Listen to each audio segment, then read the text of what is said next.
हम आज cholinergic drugs को स्टार्ट करने जा रहे हैं, बट ड्रग्स को स्टार्ट करने से पहले आपको थोड़ा बहुत आइडिया रिसेप्टर्स के बारे में होना चाहिए, उनके मैकेनिज्म ऑफ एक्शन के बारे में होना चाहिए, क्योंकि इसमें से सवाल आते हैं। सो हम स्टार्ट करते हैं एसिटाइल कोलिन रिसेप्टर्स के बारे में।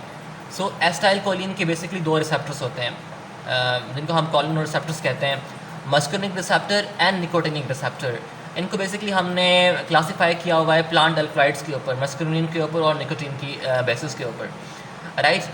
आज हम इस वीडियो में बात करेंगे मस्करिन रिसेप्टर के बारे में।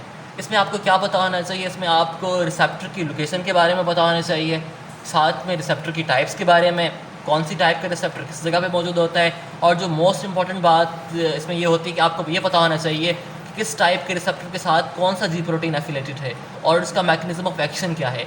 ये बहुत इंपॉर्टेंट है। तो चलिए बात करते हैं इसकी। मस्करिन रिसेप्टर हमारे पास स्मूथ मसल्स के ऊपर, आपके कार्डिक मसल टिश्यूज़ के ऊपर, ग्लैंड्स के ऊपर, पैरासिम्पैथिक न्यूरो इफेक्टर जंक्शंस के ऊपर पाए जाते हैं। इसके अलावा आपकी सेंट्रल नर्वस सिस्टम में पाए जाते हैं, प्रीसिनेप्टिक सिम्पैथेटिक नर्व्स हों या पैरासिम्पैथिक नर्व्स हों या ऑटोनोमिक गैंग्लिया में भी ये पाए जाते हैं।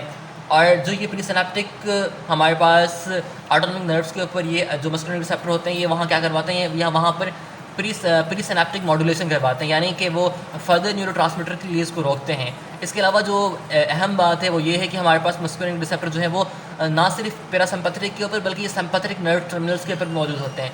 इसके बाद हमारे पास क्या होती है, इंट्रैक्शन होती है सिम्पैथिक और पैरासिम्पैथिक सिस्टम के दरमियान में, यानी कि जो हमारे पास एसिटाइल कोलिन है वो ये जो मस्करिन रिसेप्टर सिम्पैथिक के ऊपर लगे हुए वहाँ पे जाके लगेगा और वहाँ पे जाके पोस्ट सिनेप्टिक मॉड्यूलेशन करवाएगा, वहाँ पे उनके रिसेप्टर उनके न्यूरोट्रांसमीटर को रिलीज़ नहीं होने देगा, यानी नॉरएपिनेफ्रिन या एपिनेफ्रिन की रिलीज़ को ये जाके रोकेगा। तो ये इसने यहाँ ये बात बताई है। ये इतनी इंपॉर्टेंट नहीं है, आपको जो चीज़ें इंपॉर्टेंट है वो टाइप्स हैं।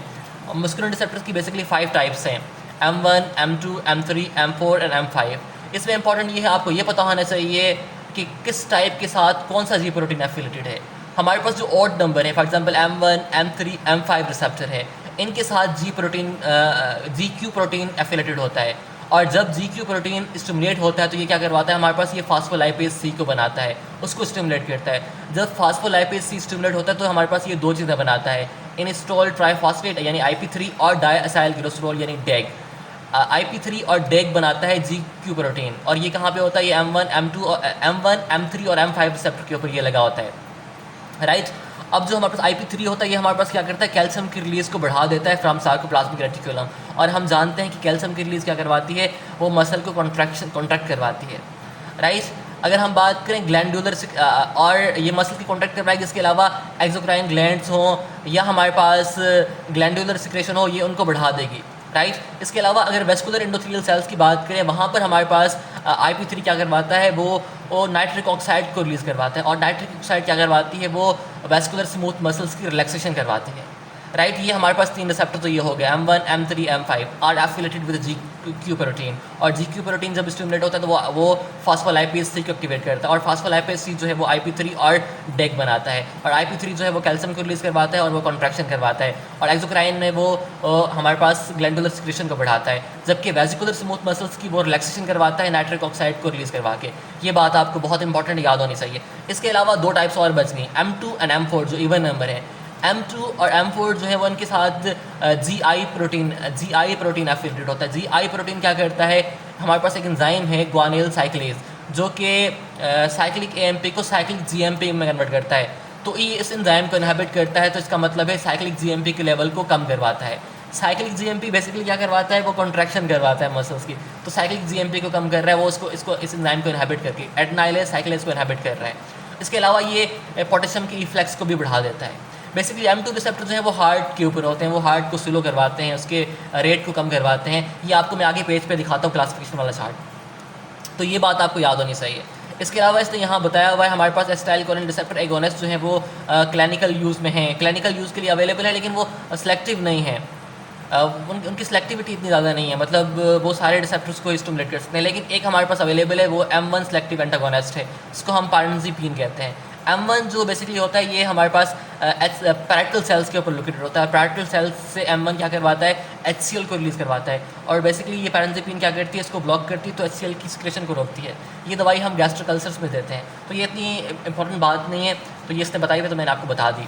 अब आपको क्या पता होना चाहिए, आपको ये वाला चार्ट अब याद होना चाहिए। मैं कोशिश करता हूँ इसको जूम करता हूँ इस चार्ट को ना, ये वाला चार्ट आप लोगों को पता होना चाहिए, जो ये चार्ट आपको दिखाया हुआ है मैंने ना, ये वाला चार्ट,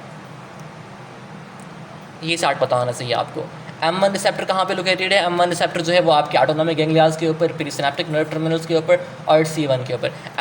M1 यानी आपके CNS में, यानी आपके नर्वस सिस्टम में लोकेटेड है।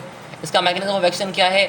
IP3 को बढ़ाता है, यानी ये GQ प्रोटीन के साथ एफिलेटेड है, राइट। ये आपको इतना बताना चाहिए। M2 कहाँ पे होता है? ये आपकी कार्डिक सेल्स में, आपके हार्ट के सेल्स में लोकेटेड होता है, आपके हार्ट के सेल्स में लोकेटेड होता है, ठीक है, यानी कार्डिक टिश्यूज़ में, ऐसे नोड में, एवी नोड में होता है। ये क्या करवाता है? ये पोटेशियम के इफ्लक्स को बढ़ा देता है और साइक्लिक AMP को कम करता है। यानी जो इसका मैकेनिज्म हमारे पास है वो एफिलेटेड है GI प्रोटीन के साथ, यानी G इनहिबिटरी प्रोटीन के साथ। तभी ये जो है वो क्या कर रहा है? स्लो कर रहा है उसको, हार्ट की कॉन्ट्रैक्शन को स्लो कर रहा है, क्योंकि साइक्लिक AMP क्या करवाता है? वो कॉन्ट्रैक्शन करवाता है।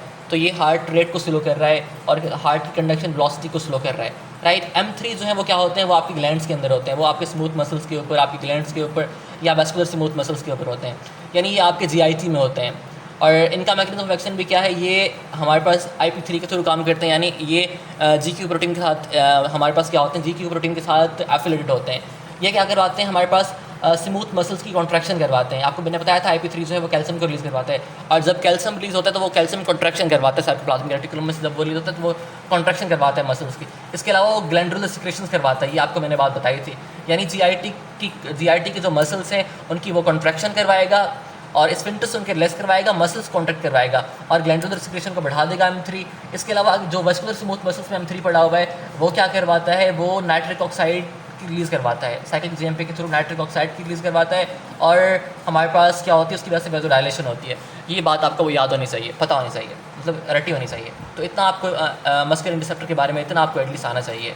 और इसकी फर्दर टाइप्स के बारे में आपको मैं एक और चार्ट दिखा दूंगा किसी नेक्स्ट वीडियो के अंदर।